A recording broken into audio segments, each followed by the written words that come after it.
سەر ئاڵۆزیەکانی سووریا و کەوتنی بەشار ئەسەد و کاریگەری لەسەر ناوچەکە من میوانێکم هەیە بوو بەکر کاروانی سیاسەتمەدار کە ڕاستەوخۆ لە سلێمانیەوە لەگەڵما بێت. کاکە بوو بەکر ئەم کاتت باش، ئەگەرچی ململانێ و ئاڵۆزیەکانی سووریا زۆری خایاند، بەڵام ئەمەی لە ماوەی ئەم 11-12 ڕۆژەدا ڕووی دا و کەوتنی بەشار ئەسەدی لێکەوتەوە بەلای بەڕێستانەوە چاوەڕوان کراو بوو.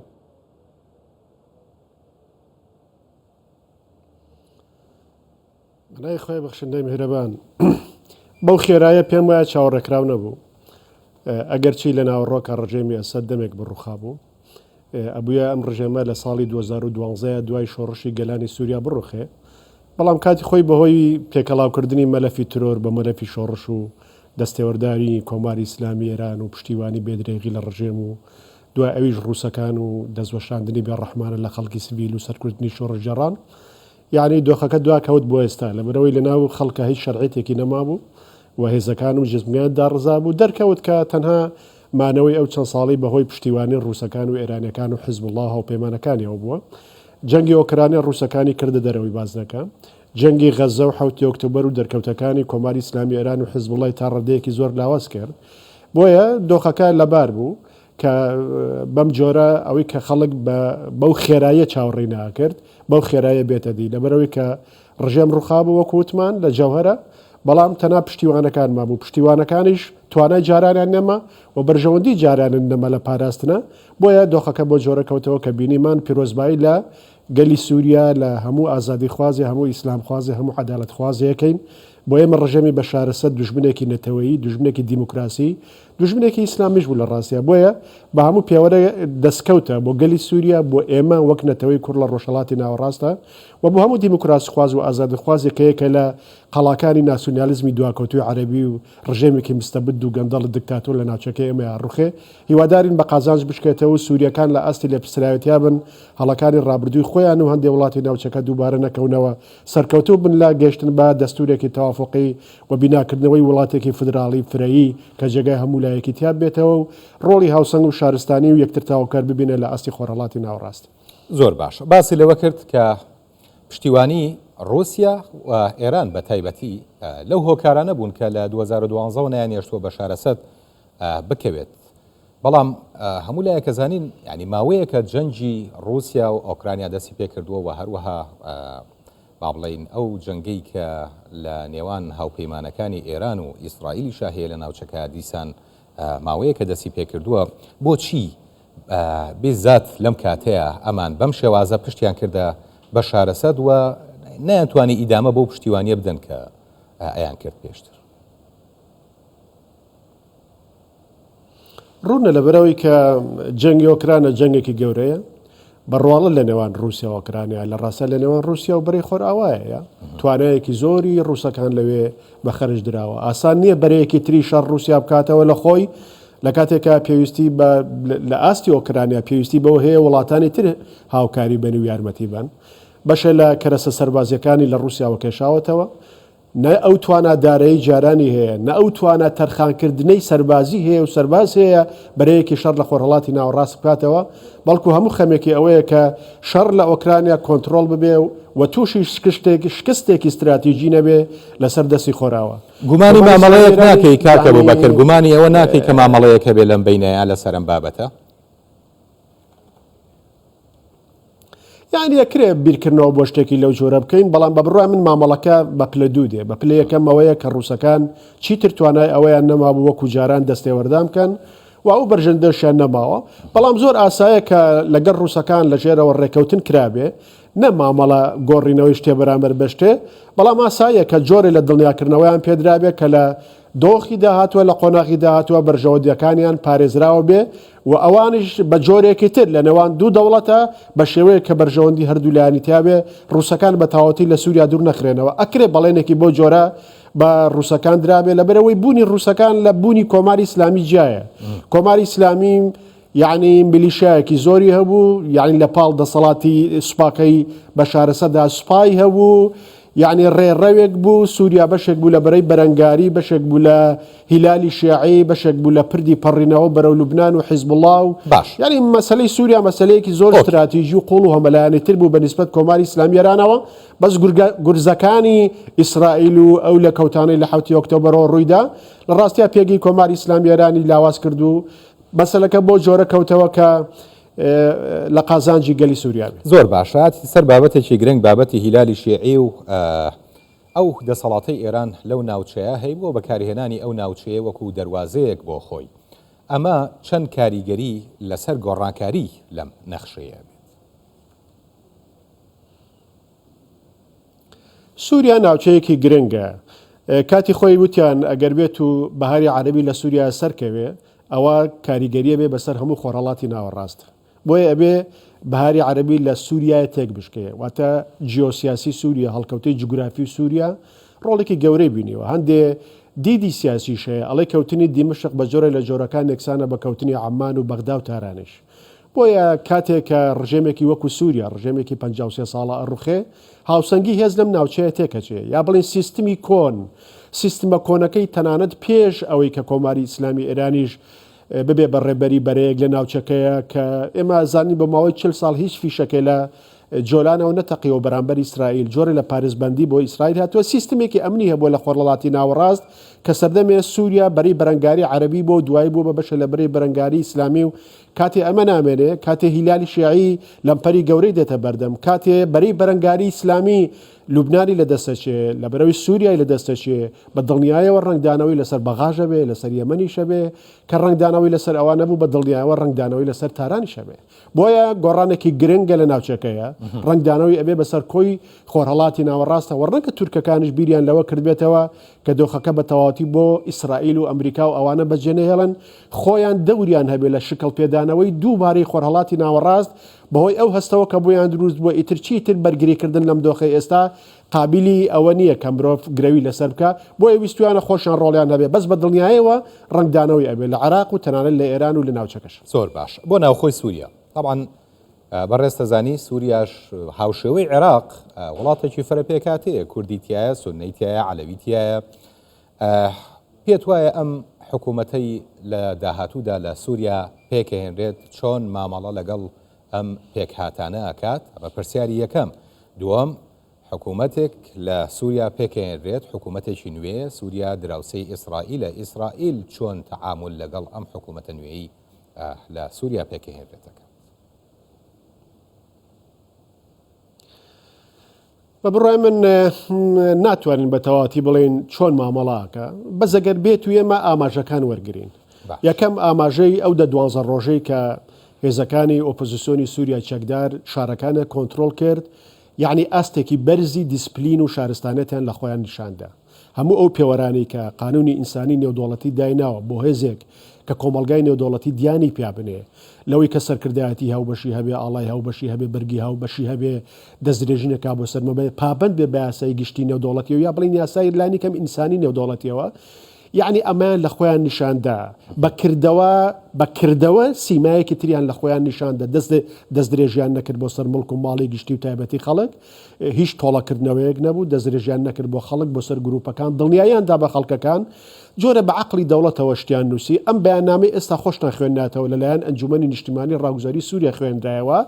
یعنی هەموو ئەوەی کە ئێمەمانان ئەمانەوێ خەڵکی سووریا ئەمانەوێ دەوڵەتی مەدەنی بێ دیموکراسی بێ جێگای هەمووانی تیا بێتەوە پێکاتەکان لە ناویان مافیان پارێزراو بێ دەوڵەتێکی نەتەوەی نەبێ دەوڵەتێکی مەزهبیش نەبێ دەوڵەتێکی ئایدۆلۆژیش نەبێ لەبەرەوەی لە وڵاتێکی فرەپێکاتەیە ناکرێت دەوڵەت نەنەتەوەی بێ نە ئایدۆلۆژی بێ نە دینی بێ نە عەلمانی تون ڕۆی بێ لە ڕاستیە ئەبێ دەوڵەتێکی نیشتیمانی خزمەت گوزار بێ ئەبێ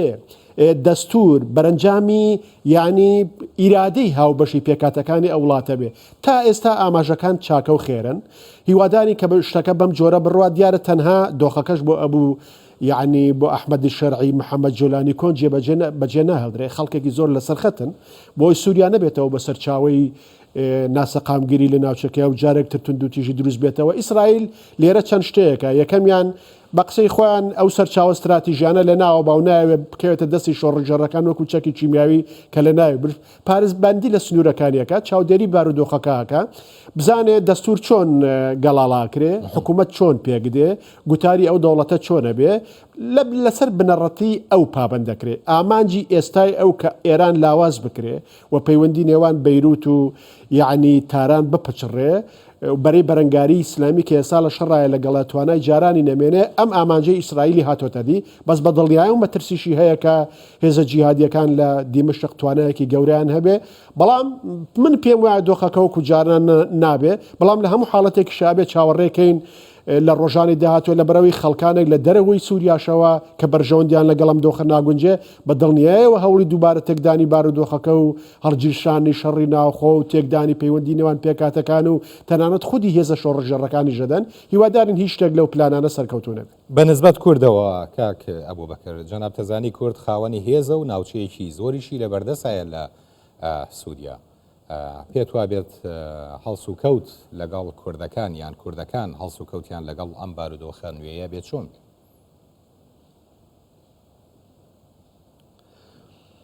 کوردەکان ئەبێ دڵخۆش بن بەوەی ڕوویداوە من حەزمە کرێستا لە شارە کوردیەکانە ئاهەنگ بژەڕایە بۆی ببوونایە بە بەشێ لە ئەو دیمەنە گشتی کوردستان سووریا لە ڕاستیە کوردەکان ئێستا نزیکەی لە 140 خاکی سووریان لە بەردەستایە هاوپەیمانی ئەمریکەکانن تا ڕادێ ئێستا هاوپەیمانی ئیسرائیلەکانشن تا ڕادەیەک چاوەڕێی بارودۆخەکەکە نەبێ زۆر عاقلانە مامەڵە لەگەڵ بارودۆخەکە بکەن ئایدۆلۆژیانە مامەڵە نەکەن لە دیدی چەپ و ئەو تێگەیشت و شتانەی خۆیان هەیەە دۆخەکە و شتانەی تێپەڕانوە تا ئێستا لێدوانەکانی یعنی مەزڵوم عەبدی و کاربەدەستانی ئەوێ بە بڕای من هاوسەنگە ئیجابیە یعنی ئەبێ چاوەڕێی دۆخەکە بکەن چاوەڕێی ئەو هێزانە بکەن وردە وردە بخەمڵێ کێ سەررداوەکانی بە تەواوەتی بەدەستە ئاراستەکان بەرەو کوێ ڕوا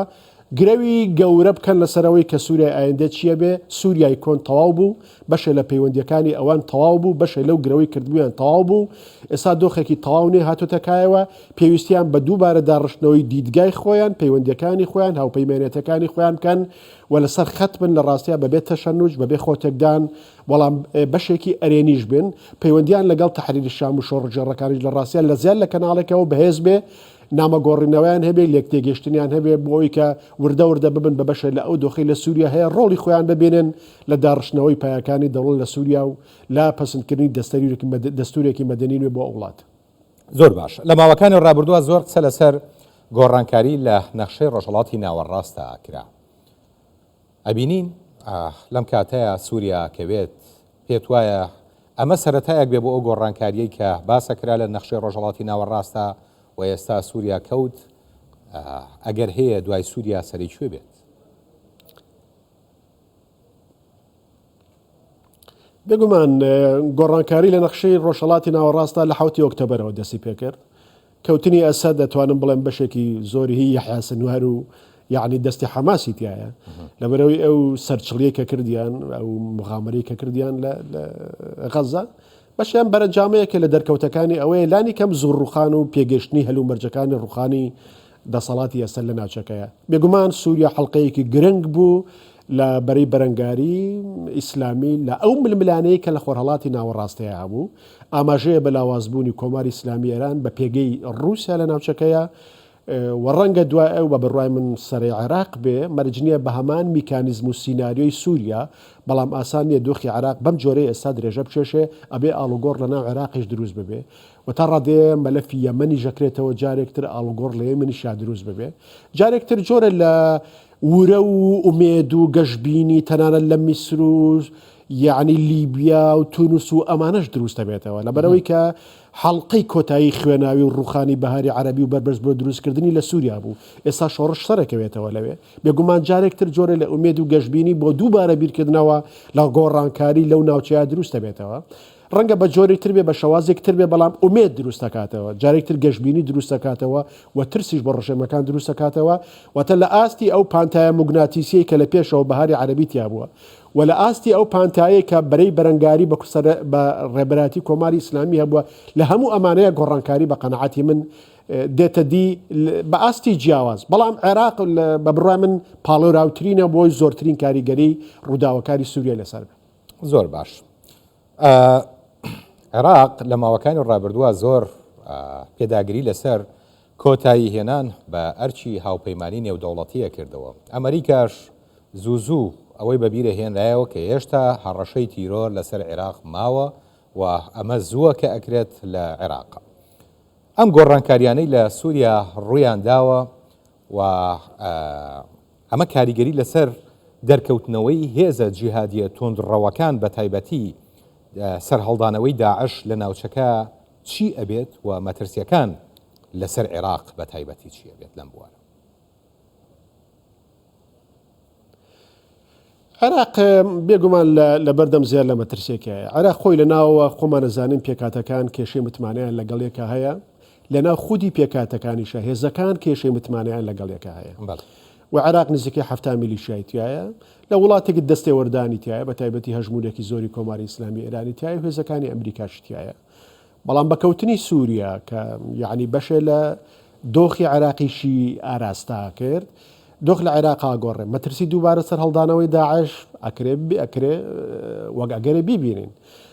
دووبارە قوبوڵ نەکردنی سونەکان و سەر هەڵدانی جۆرە لە ناڕەزایەتی و چەکداری سیاسی ڕوو چەکداری بەیەکەوە ئەکرێ بیبینین. دووبارە فشار خستنە سەرەوەی کە حەشتی شعبی ئەبێ خۆی هەڵەشێنێتەوە و نابێت لە پاڵ سوپای عێراقا سوپایەکی ئایدۆلۆژی هەبێ کە ئاماژە بێ بە درێژە کێشانی پرۆژەیەک لە دەرەوەی دەوڵەتەوە ئەکرێ بیبینین. یعنی زۆر شل لە عێراقا هەیە لە ڕاستیە ئایا بە شێوەی هەڵبژاردن بێ، بە شێوەی چەکداری بێ، بە شێوەی دووبارە سەرهەڵدانەوەی گروپەکان بێ، بەڵام ڕەنگە سونەکانی ترچی تر ئەوە قبول نەکەن، ڕەنگە کوردەکان لە عێراقا دیدگایەکی تریان نەبێ و ڕەنگە لەناو خودی ماڵی شیعەکانیشە دۆخەکە بەرامبەریەک بقۆزرێتەوە. بۆ نمونە یعنی ڕێبەری ڕەوتی سەدەری ڕەوتی نیشتیمانی شیعە سەدەر هەڵوێستێکی زۆر جیاوازی هەبوو بەرامبەر بە سووریا کە ئێمە دەستێوەردا ناکەین و دوعای خێریان بۆکەین و چارەنووسیان بۆ خوا بۆ گەلی سووریا بەجێ هێڵین. لە کاتە سەرکردەکانی تری هەماهەنگی شیعی لەوانە ژنووری مالکی و هادی عامری و ئەوانە یعنی هەڵوێستی توندیان هەبوو، هەڵوێستێکیان هەبوو لەگەڵ ئەوی دەستێوەردا نبوو لە ناوچەکەیە. ڕەنگە دوایە ئەمەش تەوزیفی سیاسی بکرێت لە چوارچێوەی عێراق. لە هەموو حاڵەتێکە بە بڕوای من دۆخی عێراق بەم هاوکێشەی ئێستا و بەم جۆرە ئێستا نامێنێتەوە گۆڕانکاریە بێت. تەنها پرس ئەوەیە گۆڕانکاریەکان میکانیزمەکانی چۆنە بێ، چێ بەشداری تیاکە، بەرەنجامەکانی چۆنە بێ، کەی تەوقیتەکەی زۆرتر دەست پێەکە، چەنە خایانێ و لێکەوتەکانی چیە بن لە عێراقا. بەس دۆخ مانەوە لە عێراقا بەم جۆرە ئێستا بە بڕای من قورسە لە چوارچەوەی ئەو گۆڕانکاریە گرنگانی کە لە ناوچەکەی و لەوانش لە سووریا ڕوویدا. زۆر باش. ئەمریکا زیاد لە لێدوانێکی لەسەر بارودۆخی سووریا هەیە، ئەڵێت ئێمە تەنها لە دوورەوە چاودێریەکی. پێت وایە ئەمریکا تەنها لە دوورەوە چاودێریەکات؟ ئەمریکا لە دوورەوە چاودێریەکە و لە نزیک شەو لە سەرزەویە. ئەمریکا لە 140 خاکی سووریا لە دەست هێزەکانی هەسەدەیە و ناشارێتەوە ئەمریکا هاوپەیمانی هەسەدەیە. کەواتە ئەمریکا لەسەر زەوی سووریا هەیە، بەشێکە لە واقعی سووریا و هێڵی سووری هەیە، لە سووریا لە ڕاستی هێڵی سووری هەیە. ئەمریکا بەشێکە لە قسەکردن لەگەڵ هەموو ئەو وڵاتانێک کە پەیوەندیان بە مەلەفی سووریەوەیە، لەگەڵ تورکەکانە، لەگەڵ قەتەریەکانە، لەگەڵ عەرەبەکانە، لەگەڵ هەر کەسێکی تر لە ناوخۆی سووریا پەیوەندی هەیە. لەو ڕێگایەوە بەشێ لە ئەوەی کە خۆی بیکە لە ڕێ ئەو وڵاتانەوە ئەیکا یا پەیامەکان لە ڕێ ئەوانێرێ. لە ڕۆیبازی سێمیشە بۆ دیاریکردنی هەڵوێستی کۆتایی لەسەر بارودۆخەکە بێگومان چاودێری بارودۆخەکەکە کە دۆخەکان بەرەوچوێ ڕۆن، ناسنامەی ئەوانەی کە ئێستا دیمشقیان کۆنتترۆل کردووە، ناسنامی فکریان تێگەیشتنیان بۆ ئایندەی سووریا، بۆ دەستور، بۆ دیموکراسی، بۆ دەوڵەتی مەدەنی، بۆ پێکەوە ژیان چۆنە و چینیە. ئەمە لەمڕۆ ڕاستە کە ئەمریکا چاودێری بارودۆخەکەکە کە ئەمە جۆرەکە لە فشار لەسەر هێزەکان لە سووریا ئەوانەی هەم دیمشقان کۆنتترۆل کردووە، هەم ئەو دەوڵەتانێکی پشتیوانیان لەکەن کابێ ئاگاتان لەوە بێ کە خۆر ئاوا و بەڕێبەرایەتی ئەمریکا چاودێری بارودۆخەکەکە واتا بێ بارودۆخەکە بە جۆرە نەبێت کە پێچەوانەی خواستەکان و چاوەڕوانەکانی ئەوان بێ بە تایبەتی ترۆر سەر هەڵداتەوە، یعنی ڕەشەکوژی بکرێ، مەدەنی بکرێ، جارێکتر خەڵک ئاوارە بێتەوە، یاخو دەوڵەتێکی ڕادیکال هەوڵدرێ لە دیمشق دروست کرێ. بە بڕای من هەموو ئەمانە هێڵی سوورن، هێڵی سووری ئیسرائیلین و ئەمریکین و ئەمانن و ئەگەرچی لە هەندێک کاتە ڕەنگە هەندێشت چاوی پۆشی لێ بکەن دوایی وەکو کارت بەکاری بێنن، بەڵام لە هەموو حاڵەتێکە ئەمریکا چاودێری بارودۆخەکەیە بۆی کە دۆخی سووریا بە جۆرە بینا نەکرێتەوە کە پێچوانەی بەرژەوەندەکان و ئامادەبوونی ئەو بێ ترامپ پێشکەوتی ئەمە ئاماژەیە بەلاوەزبوونی ئێران و سووریا کەواتە دۆخی داهاتووی سووریا ئەبێ ئاماژە بێ بە بەهێزبوونی ئەمریکا و کەمتربوونەوە مەترسیەکان لەسەر ئیسرائیل و زمینە سازکردن بۆ خۆرهەڵاتێکی ناوەڕاستی نوێ کە ئەمریکەکان و ئیسرائیلەکان و هەندێک لە عەرەبەکان و خەڵکێک چاوەڕێیەک. پێش کەوتنی بەشار ئەسەد داوای لە چەند وڵاتێکی عەرەبی کردووە تەمان بە پێی و هەواڵانەی کە دزیان کردووە هاوکاری بن لە ڕوبەڕووبوونەوەی هێزەکانی ئۆپۆزیسیۆن پێش هاتنیان بۆ دیمەشق، بەڵام هیچ شێکە لە وڵاتانە ئامادە نەبوون بە هاوکاری بەشار ئەسەد بکەن، پێت وایە ئەمەیان بوو. لەبەر کۆمەڵەوە کار یەکەمیان زانیویانە کە هەموو دەستێوەردانێکی دۆڕاوە تازە ڕژێمەکە لە کەوتن نزیک بۆتەوە بۆچی گرە و لەسەر ئەسپی دۆڕاو بکەن. دووەمیان لەبەرەوەی لە ساڵ و دو ساڵی ڕابردووە زۆر هەوڵیان لەگەڵادا بیخەنەوە باوەشی یعنی عەرەب و کۆمکاری عەرەبی و تۆزە لە کۆماری ئیسلامی ئێران و ئەوانە دووری خەنەوە، بەڵام لە ڕاستیا بەشار ئەسەد شتی وای جۆرە نەکرد. خاوەنی ئیرادە نەبوو، خاوەنی بڕیاردار نەبوو، خاوەنی تێگەیشتن نەبوو بۆ ئەوە و پێشنیارانەی ئەوانیان کرد نە تورکەکان و نە عەرەبەکان و ئەمە جگە لەوەی کە لەم دوایەیە بەشێک بوو لە ئەو حەڵقەی کە هیلالی شیعی و بەرەی بەرەنگاری ئێرانی پێ بەهێزە بوو مانەوەی ڕژێمی بەشار ئەسەد واتە مانەوەی نفوزی ئێران لە سووریا و هەروە گەیشتنی بە بێروت و ئەوانیش بەرژەوەندیان لەوەیە کە لە ڕاستیا بەرەی بەرەنگاری لە ناوچەکەیە بەڕێبەراتی کۆماری ئیسلامی ئێران و نفوزی ئێران لە ناوچەکەی لاواز ببێ. لەبەر هەموو ئەم هۆکارانە بە بڕای من هیچ ئاوڕیان لێ نەداوەتەوە لە کۆتایەکانیان وەکو چارەنووسی وەکو فرعون بوو کە لە خنکان نزیک بووە کوتی بڕوان بە خودای موسا هێنا و بەڵام تازە بڕواهێنان بە خودای موسا لە ناومێدیا و لەوەی کە تۆ هیچ بژاردەیەکی ترت بەدەستەوە نەماوە و ئیمانهێنان ڕەمزی ئیرادە و هەڵبژاردننی ئازادی خۆت و قەنەعەت نییە مانە نابەخش. زۆر باش ئێمە سەر بابەتێکی تر ئەویش تورکیا ینی وڵاتێکی گەورەی و کاریگەرە لە ناوچەکەیە و ڕۆڵێکی زۆریشی هەبووە لە هەموو ئەو گۆڕانکاریانەی لە سووریا هەر لە ساڵی 2013ەوە کە ژمارەیەک یان لە پێشتر کە ژمارەیەک لە با بڵێن سەربازانی یان گەورە کاربەدەستانی سوپای ئەسەد جیابوونەوەیان ڕاگەیان لە جێیشی سووری یان سوپای سووریا تورکیا پێشوازی لێکردن و لەوێش کۆنگرەیەکی بۆ کردن. یعنی تورکیا لەو کاتەوە دەستی هەیە لەم ڕووداوانەی کە لە سووریا ئەگوزارێت. ئێساش یەکێک بوو لەو وڵاتانەی کە هاوکارێکی زۆری هەندێک لەلایەنە ئۆپۆزیسیۆنەکان یەکێ، بەڵام منە مێ شتێ بە بیر بێنمەوە کاک ئەبوو بەکر. پێش ماوەیەک ئەردۆغان چەند جارێک داوای لە ئەسەد کرد کە دیداریان هەبێت و گفتوگۆ بکەن و سەردان یەکتری بکەن بۆ ئەوەی بگەنە ڕێگە چارە و پەیوەندیەکانیان نوێ بکەنەوە، بەڵام لەم لاشەوە هاوکاری هێزە ئۆپۆزیسیۆنەکان یەکرد و داعم یەکردن لەم شەڕانەی کە بەرامبەر بە سووریایی کرد. ئەمە بوو.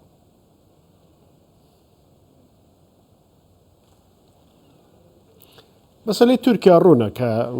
هەل لە سەرەتای شۆڕشی سووریاوە لە 2011ەوە یعنی پەیوەندێکی زۆر نزیکی بە بارودۆخی سووریاوە هەبوو. لە کاتی شۆڕشە ئەحمەد داوودۆغڵەوتی من 62 جار ئەسەدم بینیوە و پێشنیاری چاکسازیم بۆ کردووە بۆ ئەوەی کە خواستی شۆڕژێڕان لە ئەستێکی معقولە وەڵام بدرێتەوە و وڵاتی سووریا بەرەو توندوتیژی و وێرانکاری و شۆڕژ نەڕوە، بەڵام ئەسەد هیچ وەڵامدانەوەیەکی بۆ ئەمان نەبووە. دوای ئەوەی کە شۆڕشی چەکداری لە سووریا دەستی پێکرد تێگەشتنی تورکەکان و شرۆڤیان و پێشبینیان بۆ شۆڕشەکەوا بوو کە لە ماوەی 6 مانگە ڕژێمی ئەسەد دەڕوخێ لەبەرەوەی استراتیژیەکانیان بەم جۆرە داڕشت. یعنی استراتیژی خۆیان بەم جۆرە داڕشت کە استراتیژەکان گەورە بوو، هەموو خۆرهەڵاتی ناوەڕاستیە گرتەوە لە تونسەوە هەتاک و قاهیرە و ئەمانە کە دۆخێکی نوێ هاتوتەکایەوە لە چوارچەوەی بەهاری عەرەبی و کۆمەڵی ڕژێمی یعنی ئیان نزیکە ئیخوانەکان یا بڵین ئیسلامی مەشرەبەکان لە ناوچەکە دێتەکایەوە و تورکیا ڕێبەراتی بلۆکێکی گەوری ئابووری و سیاسیەکان لە ڕۆژهەڵاتی ناوەڕاستە وەکو زلهێزێک دەرەکەوێ و تیۆریەکەی داوود ئەحمەدۆغڵۆ وردە پیاداکەن کە تورکیا وڵاتێکی ناوەندی بێ و پاشکۆی خۆر ئەوانە بێ و خۆی قسەی هەبێ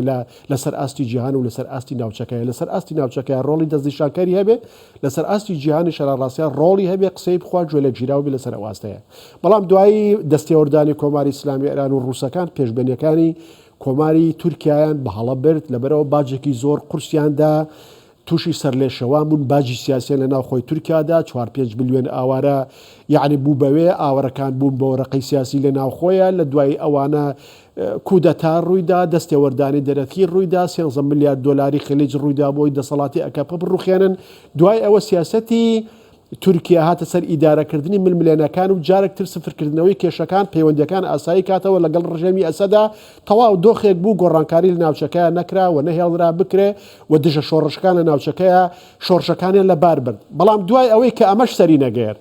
بەتابەتی لەم دوایە کە هەوڵێکی زۆریاندا هەچەنە من گومانم هەیە هەوڵەکانی ئەم دواییان بۆ ئەوە بوو بێ کە ڕێکەوتن لەگەڵ ئەسەدا بکەن بۆ ئەوە بووە کە مەرجی خۆیانی پێ بڵێن لە چوارچەوەی بڕیاری 2254 نەتەوەیە گرتوەکان کە ئەبێت چارەسەری سیاسی لە تورکیا بێتە دی ئەبێت تۆ ئامادەگیت هەبێ بۆ ئاشتەوایی نیشتیمانی بۆ مامەڵەکردنەوە لەگەڵ ئۆپۆزیسیۆن بە شاریژەوەی قوبوڵ ناکرد ئێستا هەر نەگەیشتە ئەوەی کە هەر قوبوڵی دانیشتیشیان نەکرد ئەمە وەکو پاسا و ڕووپۆشێکی ژوایە بۆ تورکیا کە کاتێکە مەسلەی بنبەستی چارەسەری سیاسی گەیشت بە بنبەست ئەبێ لە ڕووی سەربازیە و دەرگایەک بکرێتەوە بۆی ئاشتەوایی نیشتیمانی و چارەسەری سیاسی لە تورکایە لە سووریا مانایە پێیاکاتەوە بۆ ئێستا جارێکتر دەستێوەردانی کرد لە ڕاستیە کە ئێرانەکانیش زۆر ڕۆڵیان هەبوو لەوەی کە بەشار ئەسەد دانەنیشێ و ئامادەی چارەسەری سیاسی نەبێ و مەرجەعیەتی نەتەوەیە گرتوەکان و داواکاری چارەسەری سیاسی پێشگوێخە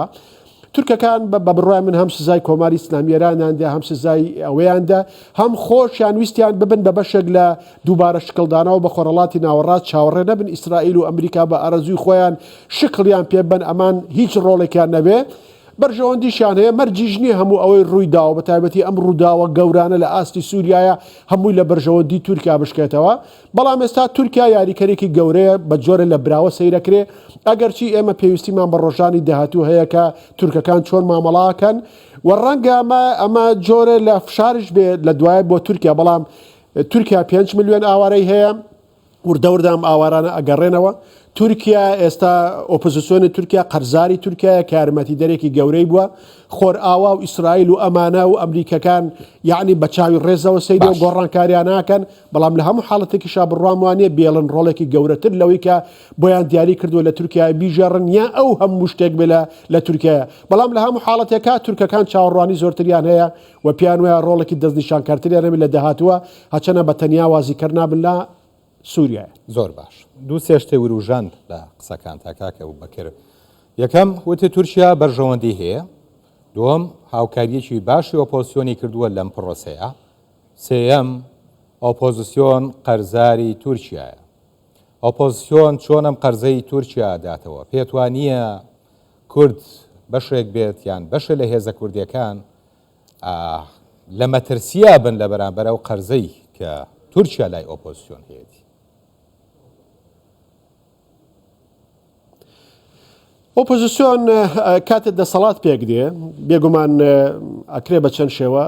پاداشی تورکیا بنەوە پێش هەموو شتەیە لە خۆگرتنەوەی 5 ملیۆن ئاوارە کە بارگرانێکی زۆری بۆ تورکیا دروست کردووە و ئێستا بۆتە کارتێکی ململانی سیاسیش لە ناو تورکیا و بۆتە فشار بەسەر دەسەڵاتی ئەکەپە ماپەی هاوبەش ئەمە کە یعنی ئەرکێکی دووەمیان یعنی تورکیا نفوزیە بێ لە تورکایە و یەکێ لەو دەوڵەتانە بێت تورکیا ئەوێ سووریا بەکاربێنێ سووریایەکی سەقامگیر بوو ئەوەی کە ڕێڕەوێک بێ بۆ گەیشتن بە دنیای عەرەبی لە ڕووی ئابووریەوە باشە سووریای سەقامگیر پێناسەی سووریای سەقامگیر بەلای تورکیاوە بازار ئەمە گرنگە پێناسەی سووریای سەقامگیر بەلای تورکیاوە چییە؟ سیستەمێ لە تورکیا سیستەمێ لە سووریای هەبێ کۆنتترۆلی هەموو خاکی سووریای کردبێ بەبێ ئەوەی هەبێ هەڕەشە بێ بۆ سەر تورکیا ناکە ڕەشە نەبێ بۆ سەر تورکیا بەڵکو یعنی دراوسەتێکی باشی تورکیاش بکە بەرژەوەندەکانی تورکیا ڕەچاو بگرێ بۆ نمونە لە ڕووی ئاوەدانکردنەوە کۆمپانیا تورکەکان زۆرترینیان نەبێ بازاڕی تورکیا زۆرترین بازاڕی کۆماری تورکیا و تورکیا بێ ڕێڕەوێک بێ بەرەو دنیای عەرەبی واروە مەسەلە کوردیەکەش لە چوارچێوەیەکا بمێنێتەوە بەو جۆرە نەبێت کە گەورە بێ بەڵام ئەبێ ئەوەمان لەبیر بێ ئەوە حکوومەتی تازەی دیمشق نییە بڕیار لەسەر هەموو ئەم شتانەدا ئەمریکا لەسەر زەویە ئیسرائیل لەسەر سنوورەکانە خۆر ئاوا لەسەر سنوورەکانە خلیج و هەندێک وڵاتی عەرەبیش لەسەر هێڵن بۆیە بە تەنیا ناتوانێت بۆیە بێت تورکیا یعنی واز لە هەندێک لە چاوەڕوانەکانی بێنێ ئەمە جگە لەوەی کە ڕەنگە بەرەی بەرەنگاریش هەوڵی تەقانەوەی بارودۆخەکە با بە جۆرە لە جۆرەکان ئەگەر بێت و بەرژەوەندیەکانی لە سنوورەکان ئەوەست زۆر باشە. تورکیا بە ئاشکرا هەندێک لە هێزە کوردیەکان بە ناری خۆی ێزانێ لە ناوچەکەیە و بینیومانە چەند جارێکیش لە چەند ناوچەیەکەوە هێرشی کردووە ئۆپەراسیۆنی ئەنجامداوە ئۆپەراسیۆنی چڵە زەیتونی هەیە لە هەندێک لە ناوچە کوردیەکانە بۆ دوورخستنەوەی چەکدارانی هێزە کوردیەکان هەندێک لە هێزە کوردیەکان. بەڵام ئەمریکا لێرە ئەتوانێت ڕۆڵی چی بێت لە کەمکردنەوەی ئەو گرژیانەی لە نێوان هەندێک لە هێزە چەکدارە کوردیەکان و وڵاتی تورکیا هەیە. بگومان تورکیا ئێستا ئەوێ ڕۆڵی گەورەی هەبێت لەوەی کە دەستوری تورکیا سیستمی نوێی تورکیا چۆن داڕێتەوە، یعنی سیستمی نوێی تورکیا چۆنە بێت، هێزەکان چۆن دابەشەکرێتەوە، سەروەتەکان چۆن دابژێتەوە، ڕۆڵی پێکاتەکان لەوەیە لە چیایە، عەلەویەکان چارەنووسیان چێ بێ، دروزەکان چاوەڕێژیان چێ بێ، کوردەکان چاوەڕێشیان چێ بێ. بەڵام بە بڕای من کە ئەمریکەکان ناهێڵن، یعنی تورکیا هەندی هەڵ ببەزێنێ. بۆ نمونە ئێستا پرۆژەی دروستکردنی شەڕێکی ناوخۆ هەبێ هەچەندە ئێمە لە بەردەم بەدەستەوە گرتنی ترەمپین. خۆمە نەزانێت خوێندنەوەی ڕفتارەکانی ترەمپیش تۆزە قورسە، بەڵام لە هەموو حاڵەتێکا واقعێکیش خوڵقاوە پێش ئەوەی ترەمپ بێ کە ترەمپ ئێستا ئەمە بەلاوازی کۆماری ئیسلامی ئێران و بە رووسیا زانێ، بەڵام تورکایەکی بەهێزی شەیە کە ترەمپ مامەڵی لەگەڵەکە. لە هەموو حاڵەتێکە ستافێکیش دەوری ترەمپی داوە کە ستافەکە لە ڕاستیە وا ئەخوێندرێتەوە لانی کەم تێگەیشتێکی زۆرتری بۆ دیدی کوردی هەبێ و بە تەواوەتی لەگەڵ دیدی تورکەکان نەبێ و دژە کۆماری ئیسلامی ئێران و گروپە میلیشیاکانش بێ لە ناوچەکەیە. لە هەموو حاڵەتێکە یعنی دەستێوەردانەکان زۆرن، هێژەکان زۆرن، بەڵام تورکیا ئەوێ کە کورت ڕۆڵی گەورەی نەبێ. هەچەنە بە بڕای من ئەگەر لە وڵاتێکە کورت بۆ نمونە چەکدار نەبێ وابێ خۆ کورت ناتوانێت چەکدار بێ بەم جۆرە گەربێت و سوپای تورکیا هاتەوە و سەقامگیر بوو ئەم بابەتانە، یا خواستی فدراڵی بوو بە خواستێکی سنی، خواستێکی دروزی، خواستێکی عەلەوی، خواستێکی عەرەبی، خواستێکی نێودەوڵەتی، یعنی هەموو ئەمانە تورکەکان هەوڵەدەن، بەس بە بڕای من تاقە هێزی دەستنیشانکەریش نین، ئەگەر چی وە کووتمان ئێستا ڕۆڵیان گەورەتر بووە لە تورکیا، بەڵام لە هەمان کاتە گۆڕانێکیان دروست کردووە کە بەتەنیا بە خۆیان کۆنتترۆل ناکرێت و مەرج نییە هەمویان لە قازانجی دیدی ئەوانیش بێ بۆ دووبارە داڕشتنەوەی خۆرهڵاتی ناوەڕاست. زۆر باش. ئەگەر ئەم ڕووداوانەی سووریابێنی نەبەرچاوە بینین لە عێراقا لە نێوان پێکهاتەکانە کێشە و گرفت و ململانەی گەورە هەیە، شیعە، سونە، کورد، تا ئێستا متمانەیان بەیەک نییە، نەگەشتونەتە ڕێکەوتنێکی گشتگیر لەسەر هەموو ئەو پرس و بابەتانەی کە جێگەی ململانێن لە نێوانیان. ئەمەی لە سووریا ڕوئەدات چەنێ ئەکرێت ببێتە پند و وانە بۆ ئەو هێزانەی کە لە عێراقا ئێستا باڵا دەسن بۆ چارەسەرکردنی کێشەکان.